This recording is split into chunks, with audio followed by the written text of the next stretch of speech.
মনা, আর্জেন্টিনার এখন সুখের দিন, তাদের ফ্যানরা আছে মহা সুখে।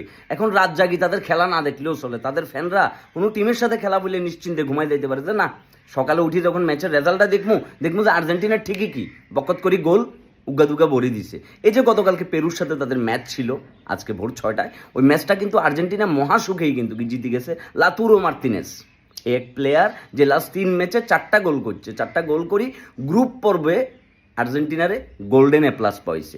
আজকের ম্যাচে সে পেরুর সাথে গোল করছে 2টা। তো এই জন্য বললাম যে এই যে এক বিশ্বকাপ তারা জিতলো, বিশ্বকাপ জিতার পরে তাদের দলের কনফিডেন্স লেভেল অন্য একটা জায়গায় পৌঁছাই গেছে, অন্য একটা জায়গায়।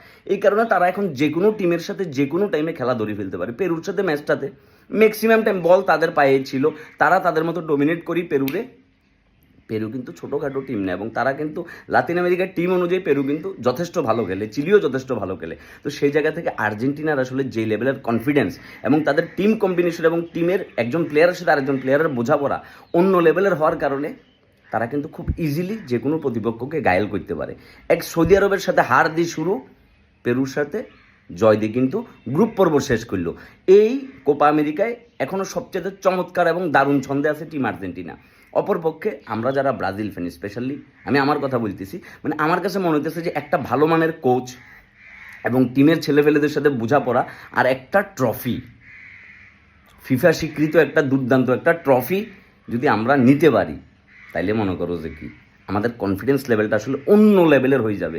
এই যে নেইমার দলের প্লেয়ারদের সাথে থাকি, দলের প্লেয়ারদেরকে চিয়ার আপ করতেছে, বুস্ট আপ করতেছে, তাদেরকে সাপোর্ট দিচ্ছে, এই জিনিসটা মাঠে দরকার। একটা কোচ, একটা ভালো মানের কোচ যদি আমরা পাই, আমরা হয়তো খুব দ্রুত কামব্যাক করতে পারবো। আমরা দীর্ঘদিন ধরেই আসলে আমরা প্রেশারে আছি, আমাদের টিমটা চাপে আছে, আমরা ভালো কোনো ম্যাচ আমরা উইন হইতে পারতেছি না, ভালো কোনো ট্রফি হচ্ছে আমরা ঘরে তুলতে পারতেছি না।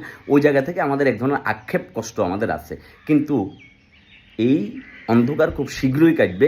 এবং আমার কাছে মনে হইতেছে যে জাস্ট একটা ট্রফি হয়তো দেখা গেল যে এইবারের কোপা আমেরিকা ব্রাজিল চ্যাম্পিয়ন হয়ে গেল, এটা যে ব্রাজিল টিমরে কী পরিমাণ বুস্ট আপ করবে এটা আসলে বলার মতো না। কারণ আমরা ছন্দপতন অবস্থায় আছি এবং আমাদের দলে খুব একটা ভালো ছন্দ নাই। ওই ছন্দটাকে ফিরে আনার জন্য আমাদের দরকার একটা ট্রফি, যেটা টিম আর্জেন্টিনার কিন্তু আছে 2014 সালে।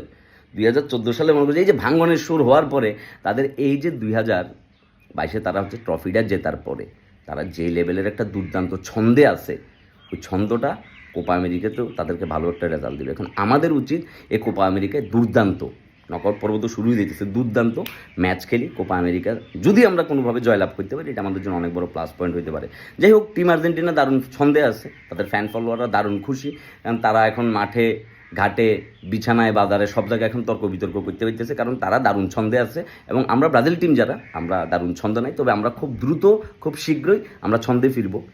এই অবস্থা। অভিনন্দন আর্জেন্টিনা, আর forever Brazil. Love you.